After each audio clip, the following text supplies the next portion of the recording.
Welcome to Online Study with Mohammed Rizwan Mir.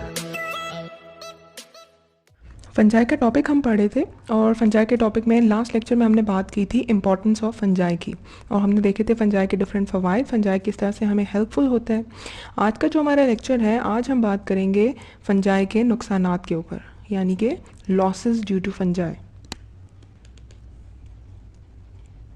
Fungi के नुकसानात की जब हम बात करते हैं तो हम कहते हैं कि फंजाई क्या नुकसानात कर रहा है। सबसे बड़ा नुकसान जो है वो डिफरेंट बीमारियां हैं जो कि प्लांट्स और एनिमल्स के अंदर पाई जाती हैं।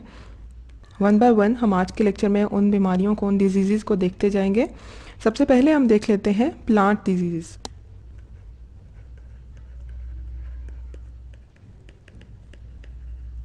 यानी कि पौधों के अंदर फंजाई की या फंगस लगने से क्या क्या डिजीज़ हो सकती हैं। हम जानते हैं कि फंजाई के अंदर कुछ एंजाइम्स प्रोड्यूस होते हैं जो कि ब्रेक कर देते हैं सब्सटेंसेस को इनटू सिंपलर सब्सटेंसेस, क्योंकि फंजाई का काम ही डिकम्पोजिशन का है। ठीक है, तो वो जो एंजाइम्स हैं वो क्या करेंगे, वो एंजाइम्स जो हैं वो तोड़ देते हैं ऑर्गेनिक मॉलिक्यूल्स को। अब ये जो एंजाइम्स हैं ये नॉर्मल सेल्स के लिए भी बहुत नुकसानदेह होते हैं। वो इस तरह से कि जब भी फंजाई किसी नॉर्मल हेल्दी सेल के ऊपर या हेल्दी प्लांट के ऊपर जाता है तो वो क्या करता है कि उसके सेल्स को तोड़ना शुरू हो जाता है। वो किस तरह से कि सेल्स के अंदर हम जानते हैं कि सेल्यूलोज से उनकी मेम्ब्रेन बनी हुई होती है, ठीक है, सेल वॉल बेसिकली। तो वो ब्रेक कर देते हैं सेल्यूलोज को, या फिर लिग्निन है, लिग्निन को तोड़ देगा, या क्यूटिन वगैरह है, ठीक है। इस तरह की जो मेम्ब्रेन्स हैं वो टूटने लग जाएंगी। जब वो टूटने लग जाएंगी तो सेल जो है वो बर्स्ट हो जाएगा, और यही चीज़ जो है वो तमाम प्लांट्स को अफेक्ट कर रही होती है। इट अफेक्ट्स ऑल प्लांट्स, ठीक है। यानी कि इसका मतलब ये है कि एक तो डेड सेल्स या डेड प्लांट्स तो डिकम्पोज होते रहते हैं, लेकिन उसके साथ साथ कुछ नॉर्मल हेल्दी प्लांट्स भी डिकम्पोज होने शुरू हो जाते हैं, ठीक है। फंजाई की जब हम प्लांट डिजीज़ की बात करते हैं, लास्ट लेक्चर में भी हमने बात की थी कि बहुत ज़्यादा एक्सटेंसिव डैमेज जो है वो पौधों को आता है रस्ट और स्मट से। एक तो हमने देख लिया एंजाइम्स के, और दूसरा हम बात करते हैं रस्ट एंड स्मट की। ये पिक्चर अगर आप देखें, ये वाली जो पिक्चर है, इस पिक्चर के अंदर आप देख सकते हैं कि कॉर्न स्मट आपको दिखाया गया। ये है कॉर्न स्मट, ठीक है। यहाँ पे आपको नज़र आ रहा है कि ये भुट्टा या छली का एक पौधा है और उसके ऊपर आपको ब्लैक ब्लैक कलर का, और यहाँ पे ऊपर ये क्या है, बेसिकली ये सारा का सारा फंजाई है जो कि उसके ऊपर ग्रो हुआ हुआ है, ठीक है। और इसके यहाँ पे आपको स्पोर्स नज़र आ रहे हैं, छोटी छोटी जो वाइट ब्लैक ब्लैक डॉट्स हैं, ये क्या है, ये इसके स्पोर्स हैं। इसी तरह अगर आप वीट पे देखें, गंदम के पौधे के ऊपर, तो गंदम के पौधे के ऊपर जो ये वीट कर्नल होता है उसके ऊपर भी आपको जो इसके दाने हैं उनके अंदर यहाँ पे ब्लैक ब्लैक जो नज़र आ रहा है, ये क्या है, ये स्मट है, ठीक है, इसे हम वीट स्मट कहते हैं। तो ये हमने देख लिया कि वीट के ऊपर, गंदम के पौधे के ऊपर किस तरह से स्मट एक्ट करता है। इसी तरह से चावल का दाना है, चावलों के ऊपर भी ये इसी तरह से एक्ट करेंगे। क्या होगा, ब्लैक ब्लैक यूँ हर दाने को अफेक्ट करते हुए फंजाई आपको नज़र आएगी। इसके अलावा हमने बात की है रस्ट की। तो रस्ट क्या है, अगर आप इस इमेज के अंदर देखें तो आपको लीव्स नज़र आ रहे हैं, और लीव्स के ऊपर आपको रेड और ऑरेंज कलर के स्पॉट्स नज़र आ रहे हैं, पर्पल ऑरेंज रेड कलर के स्पॉट्स, ठीक है। ये इस तरह से ऐसे लग रहा है जिस तरह से ये पौधा जला हुआ है। तो ये क्या है, बेसिकली इसे हम कहते हैं रस्ट। नॉर्मली लीव्स के ऊपर या स्टेम के ऊपर, पौधों के ऊपर इस तरह से ये रस्ट पाया जाता है, और क्या करता है कि पूरे प्लांट को ख़त्म कर देता है, जला देता है। और जब एक लीफ अफेक्ट होता है तो क्या होता है, ये बहुत ज़्यादा चांसेस होते हैं कि उसी पौधे के बाकी लीव्स और बाकी जो स्टेम का एरिया है वो भी अफेक्ट होने लग जाए। जैसे कि अभी हम रस्ट को देख रहे हैं, या इससे पहले हमने स्मट को देखा, तो ये रस्ट और स्मट जो हैं ये मोस्टली उन पौधों के ऊपर होते हैं जो कि जिन्हें हम कहते हैं फूड क्रॉप्स। ये वो फसलें हैं जिन्हें हम अपनी खुराक के तौर पे इस्तेमाल करते हैं, और इनके नुकसानात में एक बड़ा नुकसान जो है वो स्टारवेशन कहा जाता है, यानी कि आमतौर पे पूरी की पूरी फसलें ही तबाह हो जाती हैं, ठीक है। स्टारवेशन, पूरी की पूरी फसलें तबाह हो जाती हैं, और उन देहातों में या उन इलाकों में जहाँ पे ये फसलें बनती हैं वहाँ पे खाने पीने के लिए फिर कुछ भी बचता नहीं है। तो ये इसका एक वर्स्ट केस है। इसके अलावा कुछ और भी डिजीज़ हैं जो कि फंजाई से रिलेटेड हैं, पौधों के अंदर पाई जाती हैं, और उनके अंदर हमारे पास कौन कौन सी डिजीज़, हम अदर डिजीज़ में उनको मेंशन कर देते हैं। और वो अदर डिजीज़ कौन कौन सी हैं, हम कहते हैं पाउडरी मिल्ड्यू पाया जाता है, पाउडरी मिल्ड्यू। और ये पाउडरी मिल्ड्यू किस किस चीज़ में होता है? ग्रेप्स में, रोज़ गुलाब के पौधे के ऊपर, या वीट गंदम के ऊपर, ठीक है, इस तरह के पौधों के अंदर ये पाउडर मिल्ड्यू बेसिकली है क्या? फफूंदी हम इसे कहते हैं उर्दू में। आपको पाउडर सा वाइट कलर का पाउडर नज़र आएगा। इस इमेज के अंदर अगर आप देखें तो यहाँ पे आपको अंगूर का पौधा, ग्रेप का पौधा दिखाया गया है। ग्रेप के अंदर आप देख सकते हैं कि क्या है, इसके ऊपर फफूंदी लगी हुई है, ठीक है, वाइट पाउडर आपको नज़र आ रहा है जो इस पौधे के ऊपर लगा हुआ है, और ये इस पूरे पौधे को इसने तबाह कर दिया। तो ये हमने देख लिया पाउडरी मिल्ड्यू को। इसके अलावा कुछ और डिजीज़ेस भी हैं, जैसे हम कहते हैं एर्गोट ऑफ राई,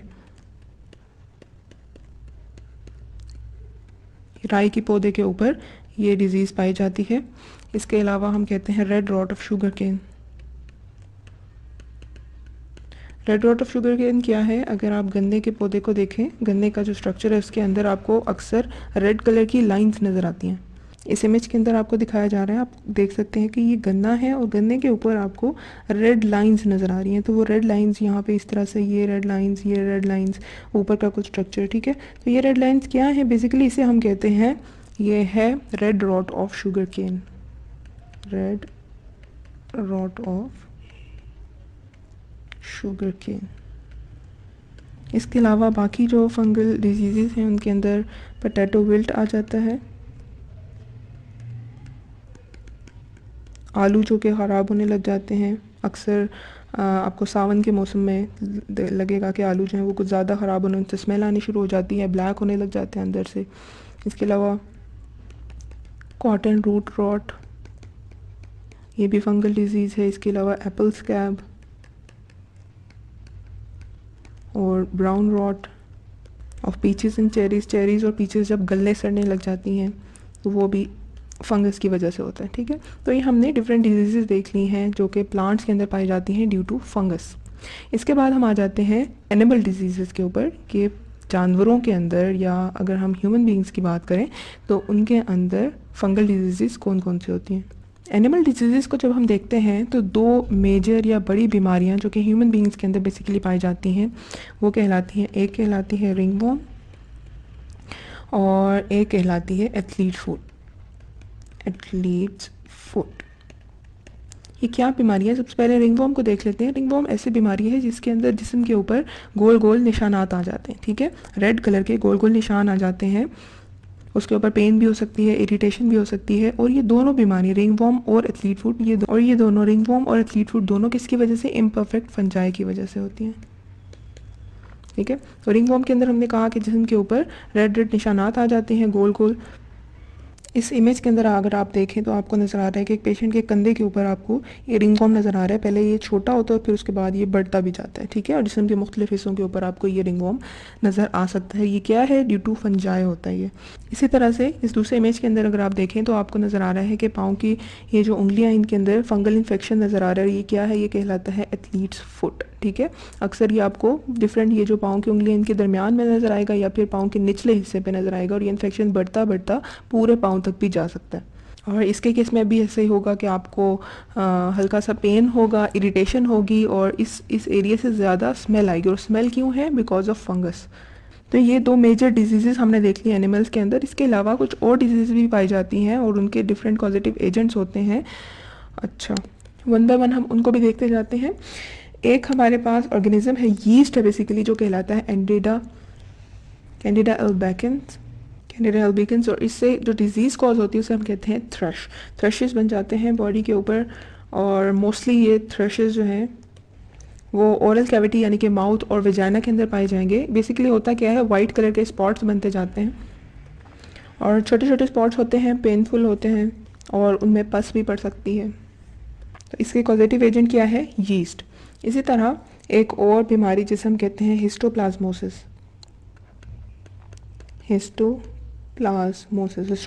क्या है? ये लंग्स की बीमारी है या रेस्पिरेटरी ट्रैक की बीमारी है। लंग्स इन्फेक्शन भी हम इसे कह सकते हैं। और ये लंग्स इन्फेक्शन किस तरह से होता है? ये लंग्स इन्फेक्शन होता है bye inhaling fungus spores. Fungus के जो स्पोर्स होते हैं उनको इनहेल करने से ये बीमारी हो जाती है। और वो स्पोर्स कहाँ से आते हैं? वो स्पोर्स बेसिकली जानवरों के या परिंदों के जो फीसिस है, जो उनका वेस्ट प्रोडक्ट है, वेस्ट मटीरियल है, उसके अंदर वो स्पोर्स पाए जाते हैं।